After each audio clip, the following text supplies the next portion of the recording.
Dear viewer, Newton drawing tone চ্যানেলের পক্ষ থেকে আমি রশিদ নিউটন আপনাদেরকে সাদর সম্ভাষণ জানাচ্ছি। চিত্রশিল্প এমন একটি শিল্প যেটির মাধ্যমে আমাদের মনের ভাব যেমন প্রকাশিত হয়, তেমনি আমাদের ভাবনাও কিন্তু বিকশিত হয়। অর্থাৎ আমরা যা আমাদের অন্তর্লোকে যে ছবিটি ভাসছে সেটি কিন্তু আমি ক্যানভাসে অর্থাৎ কাগজে ফুটিয়ে তোলবার কিন্তু চেষ্টা করি। তো চলুন দেখা যাক আজকে আমাদের আয়োজনে কোন ছবিটি আমরা আঁকতে চলেছি।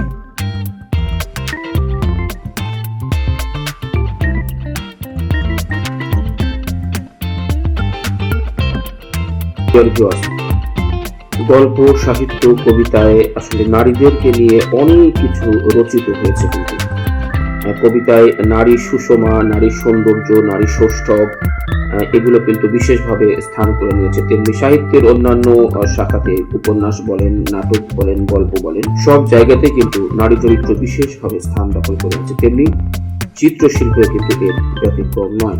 তাই আজকের এই ড্রয়িংয়ে আমরা সুন্দর একটি নারী মুখের ছবি আঁকার চেষ্টা করব, বা একটি নারীর সম্পূর্ণ অবয়ব আঁকার চেষ্টা করব।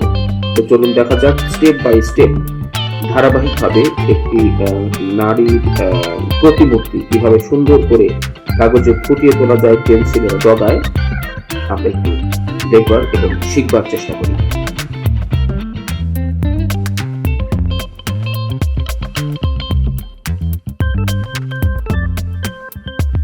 ডিয়ার ভিউয়ার্স, ড্রয়িং এমন একটি শিল্প, অর্থাৎ চিত্রাঙ্কন এমন একটি শিল্প যার মাধ্যমে আমাদের প্রতিভা যেমন বিকশিত হয়, প্রকাশিত হয়, তেমনি আমাদের ভেতরের যে একটি আকুতি, অর্থাৎ মুখের ভাষা ব্যবহার না করেও পেন্সিল, পেন বা রং তুলিতে যে মনের ভাব ব্যক্ত করা যায়, এটি কিন্তু ড্রয়িং এর একটি অন্যতম বৈশিষ্ট্য।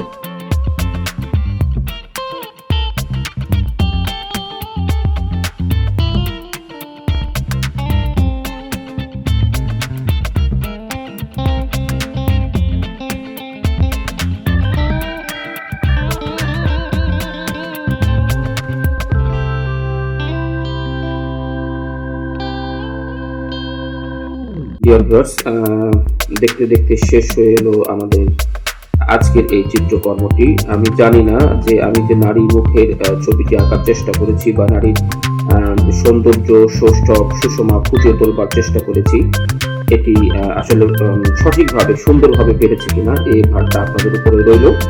তবে আমি চেষ্টা করেছি, আপনারা চেষ্টা করলে আমার চেয়ে অনেক ভালো পারবেন, এটি আমার বিশ্বাস।